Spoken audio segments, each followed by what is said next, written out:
Sigar Guerrero Center. Mula sa puso ng sila, narito muli ang inyong mga pinagkakatiwala at tagapaghatid ng mga pinaka-maiinit na chismis. Pinaka-maiinit na balita. Ito ang Sigar News Center.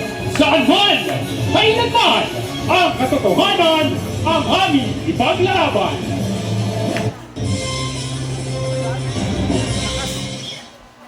Mapagpalang buhay sa DAR and hello Philippines! Sa gitna ng mga pangyayaring patuloy na humuhubog sa ating komunidad at sa ating pananampalataya, narito kami upang maghatid ng totoong balita. Ako ang inyong anchorman, Edmund James Ross! Ako naman ang inyong tagapagmasid sa impapawid, Rihanna Murillo. Ako naman ang inyong broadcaster na lumalatsada, Prince Asheraz. Ako ang inyong chinitang kay ganda, hola! Ako si Blessed Grace Santos Yildes. At ako naman si Janilang Azuero, ang inyong beshi ng hindi magpapamiss sa maiinit na chismis. Ito ang Sigar News Center, ang inyong sandigan ng totoong impormasyon. Sa ulo ng mga mahal naming tagapakinig at sa ulo ng mga nagbabagang balita, magkakaroon ng kuryente sa takong 23, formal nang binuksan. Mga bago sa pagproseso ng mga kuryente para sa pagpapatayo ng mga poste sa Lot 50 Carpet Mountain, opisyal lang iginawa. Greenland Canopy, pagpapala mula sa ating Diyos sa buhay. Greenlanding ceremony, ginanap sa dakong ito. New hardware store sa Sidar na buksan na! Super Typhoon 1, dumaan sa Northern Zone. Sida, napinsala baga. Convention Day, bakit nga ba natin ito pinagdiriwang? Taon ng mga kababuyan, karne-karne kay John, 350 pesos lang next week mo na bayaran. Yan at iba pang mga balita ang sabay-sabay natin tutukan.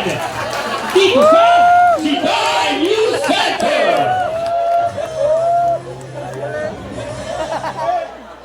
Magandang buhay sila! Kasalukuyang ginaganap ang ika-41st Convention Celebration dito sa Cedar Theater Center. Libo-libong miyembro ng The Gospel of Christ Philippines mula Luzon, Visayas at Mindanao ang dumagsa upang makiisa sa makasaysayang pagtitipon na ito. Talaga namang damang-dama ang init ng pananampalataya at pagkakaisa ng ating mga kapatid. Isang tunay na pagpapala na maging bahagi ng ganitong makabuluhang pagdiriwang. Ang panahon ngayon ay maaliwalas at mapayapa at inaasahang magtutuloy-tuloy ito hanggang bukas. Kaya magiging masaya at makabuluhang pagdiriwang ito para sa ating lahat.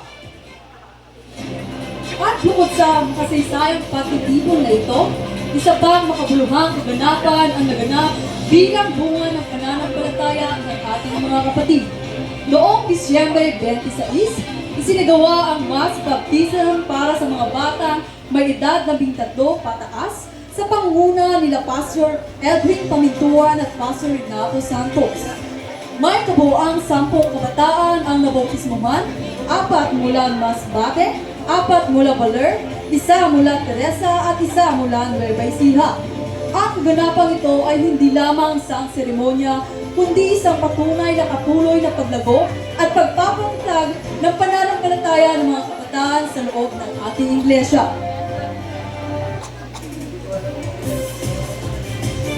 Sa isang espesyal na anunsyo, nais namin ibahagi sa inyong lahat na ayon sa isang matagal na kinikilalang kasabihan, ang mga ina ay walang hanggan na nagsisilbing simbolo ng pag-asa at liwanag sa loob ng tahanan. Nais namin ipabatid ang isang espesyal na anunsyo na noong buwan ng Mayo taong 2025 ay formal nang nagkaroon ng kuryente sa dakong sitio Bagong Buhay o mas kilala sa katagang lugar ng 23. Ngayon, tignan natin kung ano nga ba kaganapan sa loob ng nasabing lugar. Narito ngayon si Sis Kendra para sa pag-uulat. Magandang gabi, Bijan Brother Edmart, at magandang gabi sa inyo mga kapatid. Mga kapatid, ilang buwan na nga ang nakalipas na magkaroon ng kuryente dito sa Lot 23, kung saan nakakatuwa na makita ang isang makasisayang pagbabago sa ating komunidad. Sa likuran ko, makikita ang mga kabahayan na dati ay ngunit ngayon ay nagbibigay na ng liwanag sa gabi. Ang mga tahanan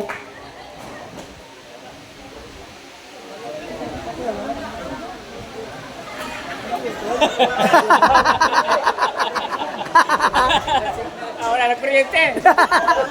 Kaya nagpandilian naman po dahil hindi mo nakapagbayad ng bill. Putulan. Sa ilang sandali lang po ay magpapalit ang aming video.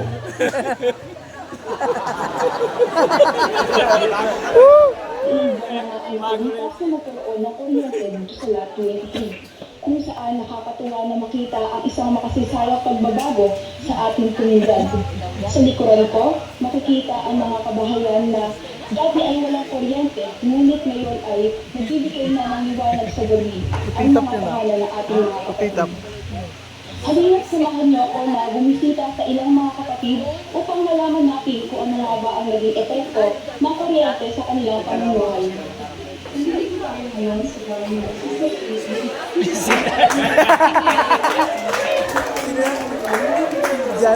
Si Jana. Si Tano. Si Casey. Casey Gonzalez. Tawagin ko sa ulit. Kasi ba, siyempre napakalaking adjustment po yung nangyari kasi nga po, siyempre nasanay po kami na may kuryente tapos pagpunta dito noon ay walang kuryente. Naging mahirap po yung sitwasyon kasi na siyempre, lalo na sa akin na ang kasamang anak, nahirapan ako mga kasi nakasing tanghali tapos matutulog siya tapos init siya, nagtitilipan siya. Pero, nakalala na, naka-adjust lang po kami kahit walang kuryente dito. Tapos, madalas po nakikicharge lang kami sa labas. Yung mga pinaka naging struggle lang po yung sa labas, nahanap pa kami ng micro-charge, ng mga power bank, cellphone. Ayun, sa mga naging ilaw naman namin, nasa-survive naman namin po noon kahit walang kuryente kasi dahil nga meron na rin tayong mga solar. Ano naman po yung mga naging progress sa buhay mo ngayon? Ano pa rin po